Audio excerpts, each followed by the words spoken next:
3 बार के मुख्यमंत्री रहे, कोई चुनाव नहीं लड़े, मुख्यमंत्री बने और फिर 3 बार बनते रहे, 3 बार के प्रधानमंत्री।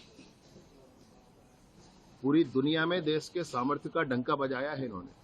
और उसके बाद राहुल गांधी जी ऐसा कहते हैं तो राहुल गांधी जी को स्वयं का पहले विश्लेषण करना चाहिए, एक बार दर्पण के सामने खड़े होना चाहिए, फिर बोलना चाहिए। सर, ये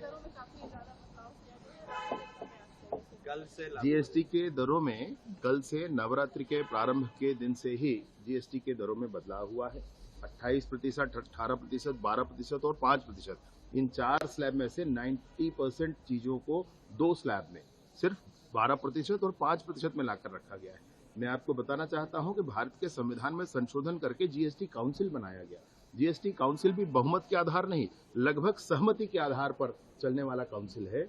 और जब 75% वहां 3/4 जब वहां पर सहमति हो जाती है तब कोई निर्णय पारित होता है। जो निर्णय पारित होता है वो लोकसभा में जाने की आवश्यकता नहीं होती, देश में लागू हो जाता है। और ऐसे बहुत मजबूत काउंसिल बना करके पूरे ही देश में 17 तरीके के कर और 13 तरीके के कर और 17 तरीके के उपकर जो लगा करते थे, उन सबको समाप्त करके देश में व्यापार का वातावरण बनाने के लिए, समूचे देश में एक तरह से व्यापारियों को अब बहुत राहत दिलाने के लिए।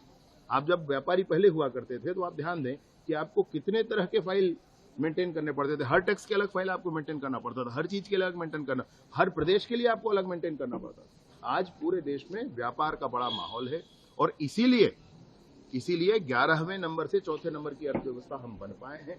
और इसीलिए हमारे यहाँ 8 लाख से सीधा 12 लाख रुपया तक इनकम टैक्स में कमी हुई है। ये जीएसटी में भी कमी हुई है, इनकम टैक्स में भी कमी हुई है, लेकिन सरकार के पास पर्याप्त संसाधन हैं इंफ्रास्ट्रक्चर डेवलपमेंट के लिए। वो इसलिए है क्योंकि हमारा टैक्स बेस बढ़ा है। पहले हमारे पास 68 लाख लोग टैक्स दिया करते थे, आज 1,51,00,000 लोग टैक्स देते हैं। अभी और अधिक लोग टैक्स देंगे, मान लीजिए 5 करोड़ लोग टैक्स देंगे तो ये चीजें और कम हो जाएंगी, चीजें और सस्ती होंगी। तो टैक्स पेयर्स हमारे यहाँ देश में बढ़ रहे हैं, यह भी इस जीएसटी के कारण हुआ है।